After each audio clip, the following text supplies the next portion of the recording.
we gonna do for Yeah Brother? Oh, I have an idea.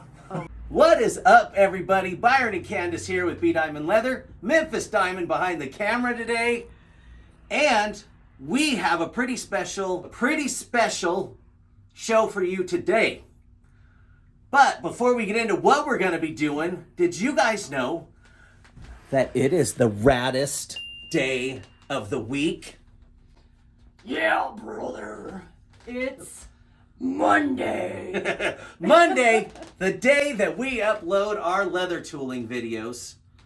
But today what we're going to be doing is we are going to be showing you guys how to center a name or a design in the center of a belt. We've gotten a lot of questions about that, on how to do it and what we do for our technique. And so that's what we're going to be doing today. It should be hopefully a pretty decently short video to keep your attention span, because I know some of you guys have an attention span of a wet mop. But we also have new things in the shop. I'm going to take the camera from Memphis Diamond. Oh, there she is. Watch out. This is what we're showing them. We just redesigned this part of the shop. We have our ladies shirts right here. We have our Bdiamond Leather Only Pan shirt. We have our normal Only Vans. And then somewhere, oh yeah, we have some Kill Your Local Pedophile shirts left. We have some new Bdiamond Leather merch stuff. And then the men's stuff. But we just have a pretty rad setup that Candace and I made and Memphis helped out with. But we now, and we've talked about this in a short, we're going to figure out this section. There's something about this we don't like, that it doesn't flow with our vibe here at the shop. So, back to Memphis. So, with that being said, I'm Byron. I'm Candace. This is Odin. That's Memphis. Oh, she almost showed herself. Let's get into something rad, everybody. So here are the tools that we're going to be using today. Now, keep in mind, there's some of these that you don't have to have. You can substitute if you want. This is just how we do it, and we're showing you that way, because that's what we do. So normally on belts, we will hand carve in the lettering. But for today's tutorial, we used to use these letters a lot, so we're going to be using those. This is a 1-inch letter.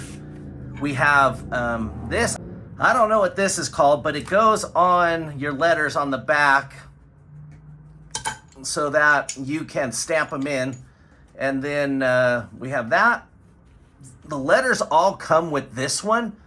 And this just kind of goes in the middle of it, but I don't feel like it works as good as this one. Then we have our heavy mallet, we have our liner, and we have our beveler. And we have cut this demo belt blank that we are going to do probably one of our grandkids' names on it and go from there. So to start, we are going to, as always, wet the back.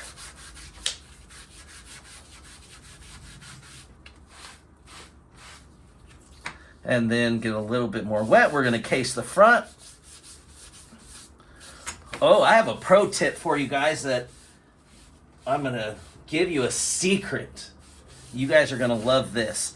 So see how I have all my holes there? What I do is I have made a belt template.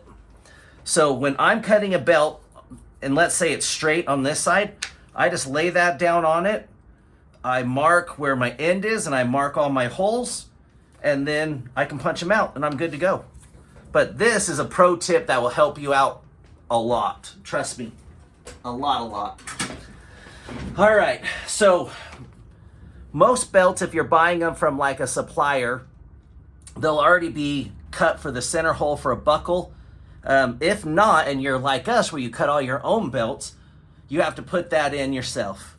And you have to put these in yourself. And so what we do is we do a center hole and then 4 on each side for adjustment.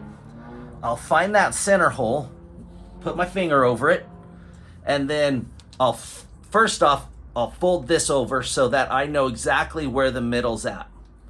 Then I'll come over and find the center hole over here, and I will put my finger on it, and then I will put that hole in the middle of this oblong hole, and then I just get any kind of a dowel or anything that's not going to leave like a pen or pencil mark, and I'll just do a little mark on it. Now, when you're doing belts for men, you always want this part of the belt on your left side. When you're doing a belt for a woman, you always want this fold over part on your right side. This one's going to be for a boy, so that will be on that side. And so once again, I want to get this cased. It's kind of damp, it's not sopping wet. There's our center mark. So this belt we're going to make for our oldest grandson, and his name is 𝐋𝐤. And so I always kind of get out the letters first and place them how they're spelled. Or I'll write it down, whatever's going to be the easiest for me at the time. So it's 𝐂𝐤𝐤 is how you spell his name. Now, obviously, there's not an odd number of letters here, so there's no middle letter. So the two middle ones are going to be our middle letter. Now, we can do this one of two ways. We can literally, so here's the R, here's the U, make sure they're the right way. And I've actually marked all mine with permanent marker to show me what side the bottom is, so I never have to wonder. Now, so there's our little mark. You can literally just push these up to each other just like that. And this is how you could technically do it. It would be evenly spaced. You do one at a time, go from there. I don't particularly care for that. I usually will butt the corner of the letter that I'm going to do right against that little mark. And then that will be my first letter that I do. I think for today's purposes, I'm actually going to do it the way that I would want you guys to do it. And we'll go from there. So I got the R. We're going to butt that R right up against that line. This outside edge against that line. We can look and make sure that that's even. You can do it this way, or the way I do it is I'll move this aside for right now. I'll get my liner and I'll run my liner. Now, one of the good things about running your liner at the beginning is that you can actually center your letters based off of the line, which in return makes everything even. And so this is one of the first things I do after I case the belt. And then there was a little piece right there. We're just gonna bink, pop that right off. All right. There's our center line.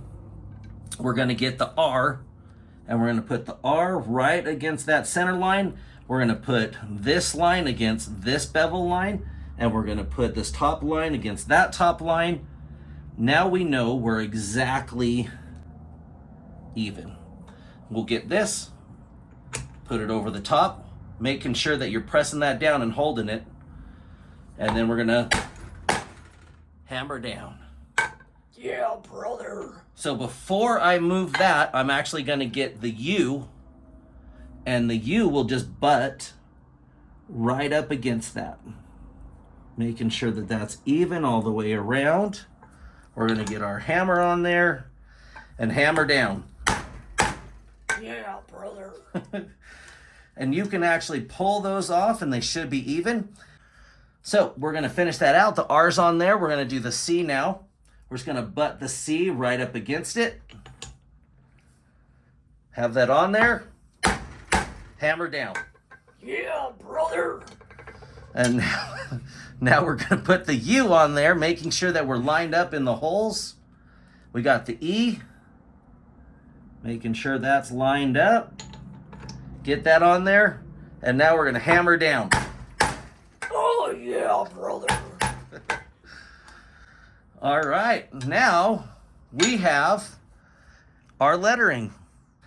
So at this point, what we can do is we can take our beveler, bevel the backside, bevel the front, but I think we're gonna go the extra mile on this one. What we're gonna do is we're gonna re-wet it, and this is bonus footage here. Bonus footage. Follow me. Every time. Things that we do down here is we make stamps and maker's marks for other leathersmiths. So this is a really big one of the shop logo.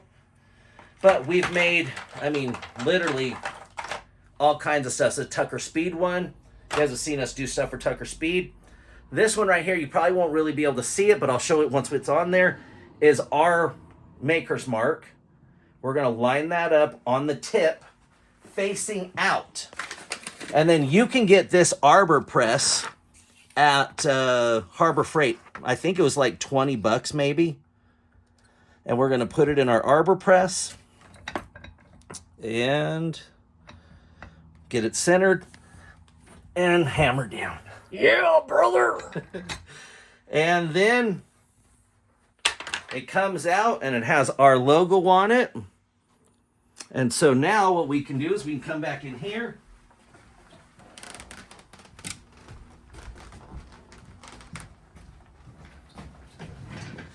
All right. So it's still cased enough, still's looking good. Let's find a cool design for our grandson. All right, so we decided, so our heritage is Scottish and Scandinavian. And so we have this really cool kind of Scandinavian style design. Whenever I do a border stamp, I always start next to the lettering that I'm doing or whatever I'm doing. Hammer down. Oh. Yeah, brother. Hammer down. I say yeah, brother, each Yeah, time. brother. When I'm doing this, I'm just making sure that the tips line up.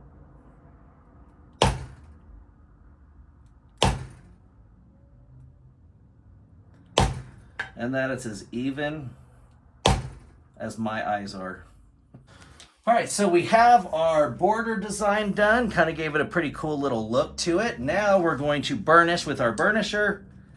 We're just gonna take this. I always do the rough side first. I feel like when you do the rough side first, the front side's a lot easier. If you do the front side first, it seems like the rough side gets like really hard for some reason to do. So I always do the rough side first.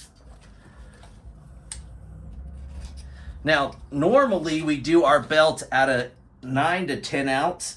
This is a 6 to 7 ounce, only because it's only going on an 8-year-old, and he doesn't really need a super thick belt as far as thickness goes.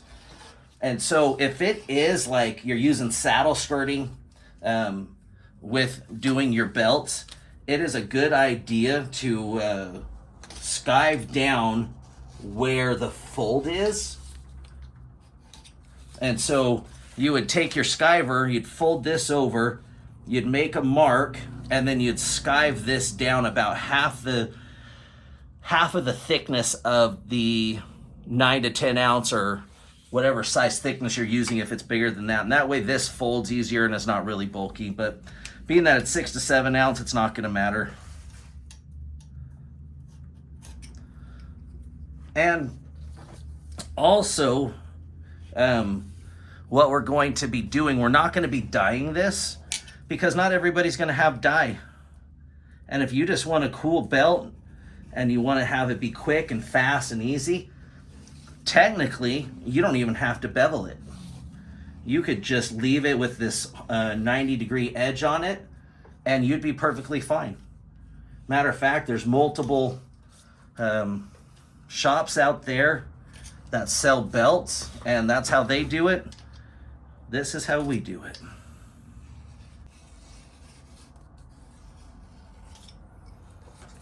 Oh, wasn't that satisfying?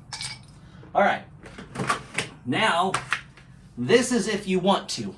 You don't have to do this. But we're going to take some scrap leather. We always have these little pieces of scrap leather, always. And we are going to make a belt keeper. So you would push it around, fold it over, and then where this is at underneath, you're just going to do a mark. And you can use scissors, you can use a X-Acto blade, you can use whatever you want, but for right now, I'm just doing scissors. Now,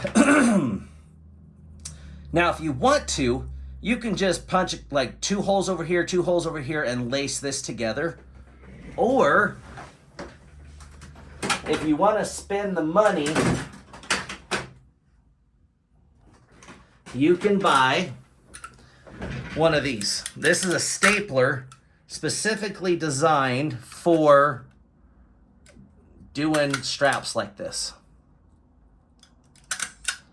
There you go. That makes life so much easier. It's so worth it. All right.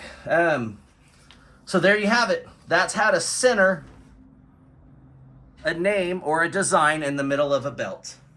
That's rad. It is pretty. Oh, we haven't really said rad this whole time. No, so I don't now know. At the very end, there's going to be like 3 dings because that's all we've said at the end. What are we going to do for yeah, brother? Oh, I have an idea. Oh, man. Exciting. It's going to be rad. Stop saying rad. It is going to be rad. All right. Well, with that being said, I hope you got some value out of this. And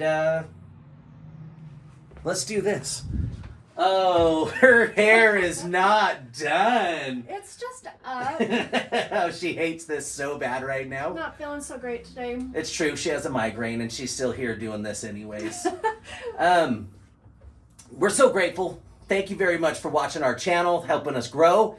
Keep spreading the gospel of Bdiamond Leather, getting us out there, getting us known. Actually, we don't even care. We're just here to actually help you guys. Yeah. We don't care if we're famous. We don't care if people like us. We're literally just here for entertainment purposes only. Boom. And we hope you get something out of our videos that can actually help you learn and grow as a leathersmith. But we are very grateful. So thank you very much for the time you spend with us and allowing us into your home. With that being said, I'm Byron. I'm Candace. Have a rad week, everybody.